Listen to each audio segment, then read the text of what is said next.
mga kaningning, magandang umaga sa inyong lahat. Sana bigyan kayo ni Lord ng magandang umaga. Ganon din dito sa amin. Ngayon ay medyo makulimlim ang panahon dito sa amin. Pero try ko na naglakad-lakad para kailangan din nating i-exercise o mag-walk-walk ng konti para yung mga kasukasuan natin medyo maunat-unat. Pero happy kasi kahit ganito ang panahon, maganda pa rin. Nakagaya ninyo mga kaningning. Kaya samahan nyo ako sa araw na ito.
Maghag-hag at maghalik-halik. Ate Elna, si Vanessa at saka si Ivana, ang anak nilang maganda. Pangalan mo na, te? Janice Villanueva. Saan ka? Taga Davao. Babayaran ko na yung binili ko. Oh. Bili ako ng okra. Suka. Isda. Malunggay.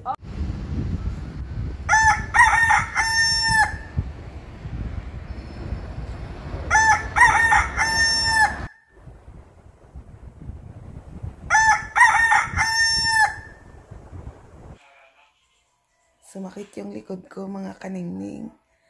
Kaya samahan niyo ako. Mag-exercise muna tayo.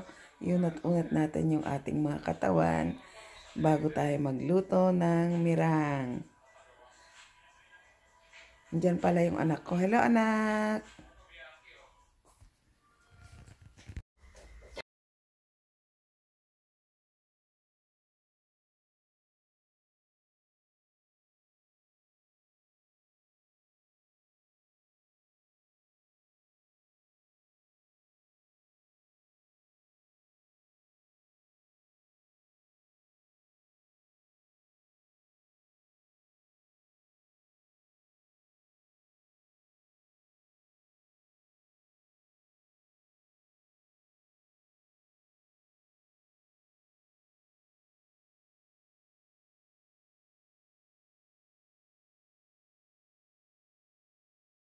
Sabihin daw yung anak ko about sa Bible verse na napakinggan niya kanina. Prinitch niya. Ay, prinitch niya kanina sa ano niya? Yeah. Okay. Ano yung prinitch niya? Kanina nag-preach si Pastor Max. Okay. And sinasabi sa Daniel 12:13, Oo. those who are wise spiritually will shine bright as the sky. And those who lead many to righteousness will shine bright like the stars of the sky, forever and ever. Wow, it's so beautiful. beautiful message Yeah. from the Bible, From the Word of God. from the Word of God. It is inspirational, nakaka-lift up ng buhay ng isang tao. Nagkakaroon ka ba ng parang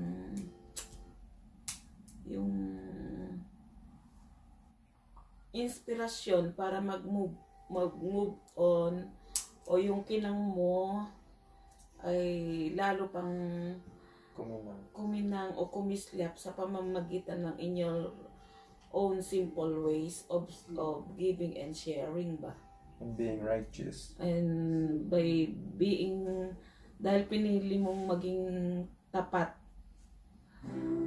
maraming tao ang napapaligaya mo o na-i-inspire ba? Yung parang, yung kislap mo, nasisinagan mo sila sa kislap mo.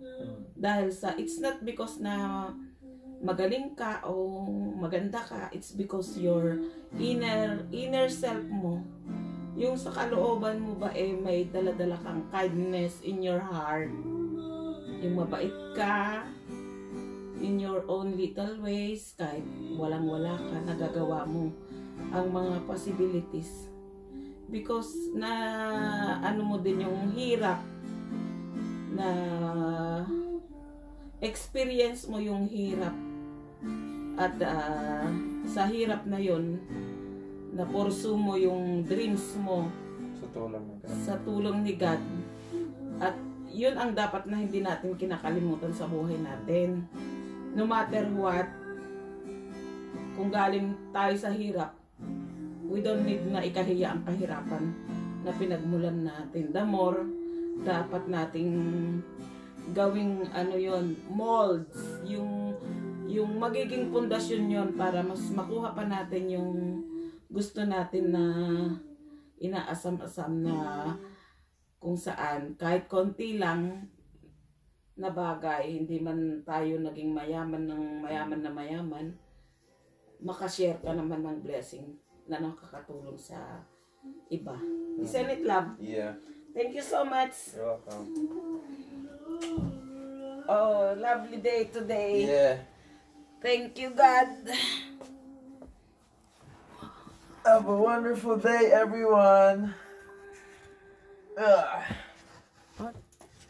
That's one of my twin son, JP Illimitable. Nandito yung Ricardo ng gagawin kong mirang. Meron kasing dumating na pinahingi nilang ng puti ng kwan ba, itlog. Ito, pinahingi lang. Galing sa trabaho ni Kambal sa may nursing home. Pinahingi nila yung egg whites. Sabi ko magandang gawing mirang. Tapos, ang kailangan pa ay castor sugar. To, castor sugar. Yung gagawin kong twist ay pistachio nuts. Ihalo ko sa mirang na gagawin ko. Pistachio nuts. Tapos, may ihahaloan ko siya ng halo-halo twist. Yung pang halo-halo. Ihalo ko mamaya sa pag siya. Kaong. Munggo beans. Makapuno string. At kailangan natin ng fresh cream. At kailangan natin ng cream of tartar. Dahil wala tayong cream of tartar, pwede ka rin gumamit ng lemon. Kung wala kang lemon, pwede rin yung isang kutsaritang suka. Yun ang gagawin mong parang cream of tartar niya. Halika! Umpisahan natin yung paggawa ng merang ala neneng with a twist of pistachio and halo-halo.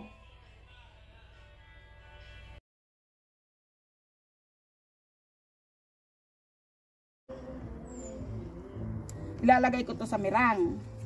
Dami niyang bunga sa ilalim, anak. Natukhang na kayo ni Yolanda. Tago pa kayo more. Oh, More inquiries, DM Yolanda Fernandez on Facebook. Hiwain na natin si strawberry ayon sa gusto mong hiwa. Ito, nahiwa na natin si strawberry. Hiwain ko siya ng medyo maliliit para maihalo natin sa ginawang mirang.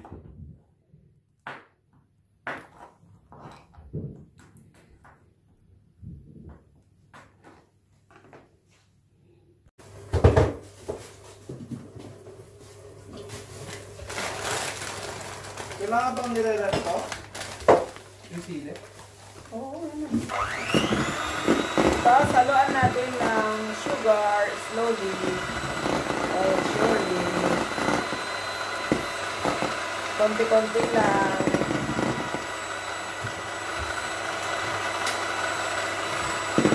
One at a time. Piece by piece. Yung egg pala na inuwi ko. So, Yeah, I'm using it now. As I write this letter, my heart beating mad so fast for my friend. Kalagay na lang dyan.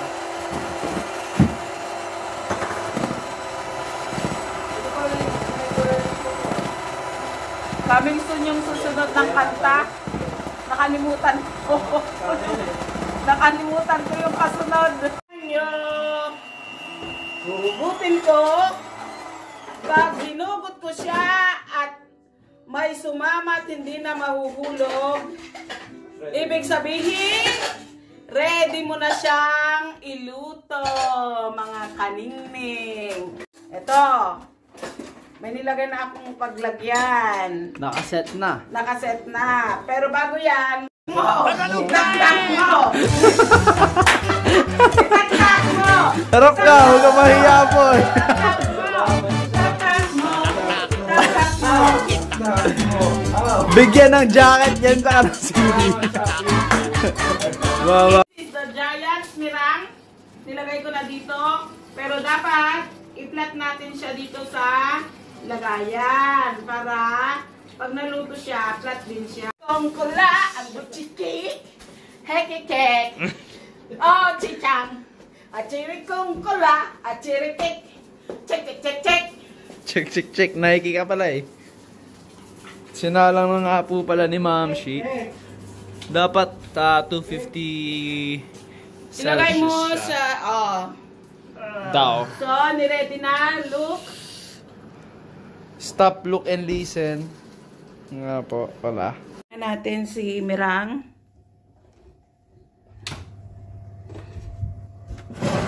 Ito, luto na si mirang. Tama lang yung gusto kong pagkakaluto. Yung hindi matigas at hindi rin masyadong malambot. Dahil mainit pa siya,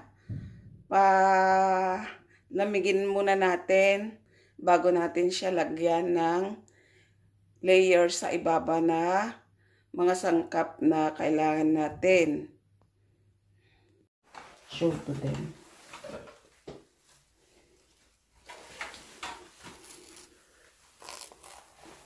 Look at it.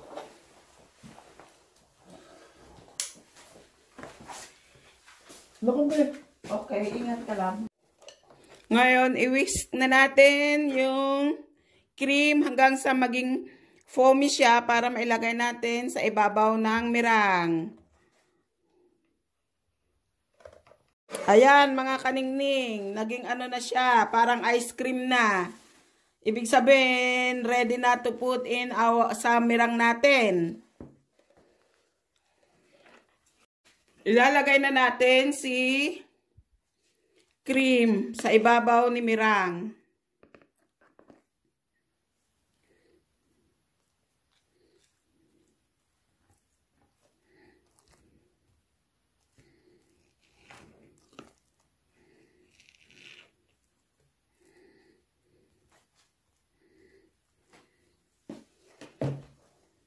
Tapos lagyan mo ng pistachio.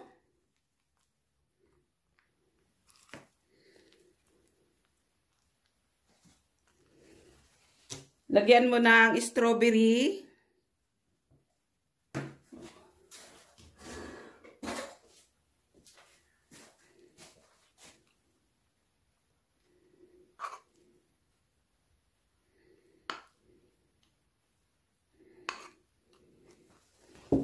At saka mo lagyan ng halo-halo. Ayan.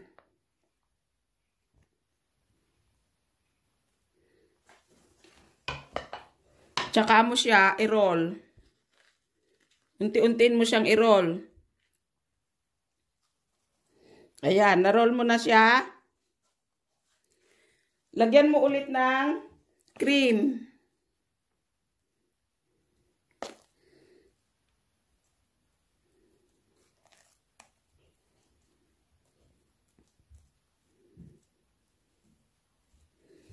Saka mo ulit lagyan ng pistachio.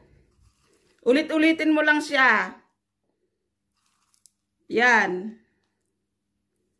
Lagyan mo siya ulit ng strawberry.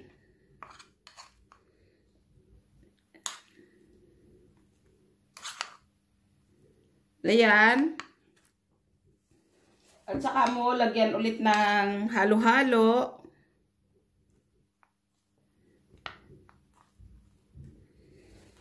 Tsaka mo siya ulit i-roll.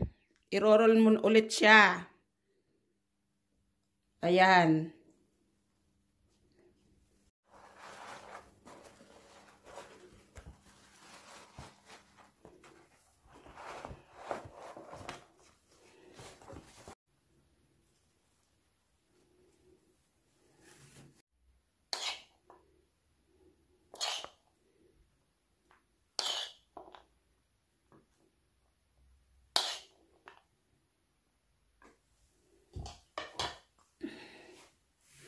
Ganyan yung setting mo sa kanya. Pag ganyan ang gagawin mo para yung makakain o yung gustong mag-dessert, maaano sila, ano kaya yun? Ba't ganun kaya yun? Magugulat sila, mag-curious sila, tapos budburan mo sa ibabaw ng pistachio. Yan. Budburan mo siya ng pistachio nuts sa ibabaw. Mag-curious sila ngayon kung ano yung hinanda mo at ipapatikim sa kanila na dessert.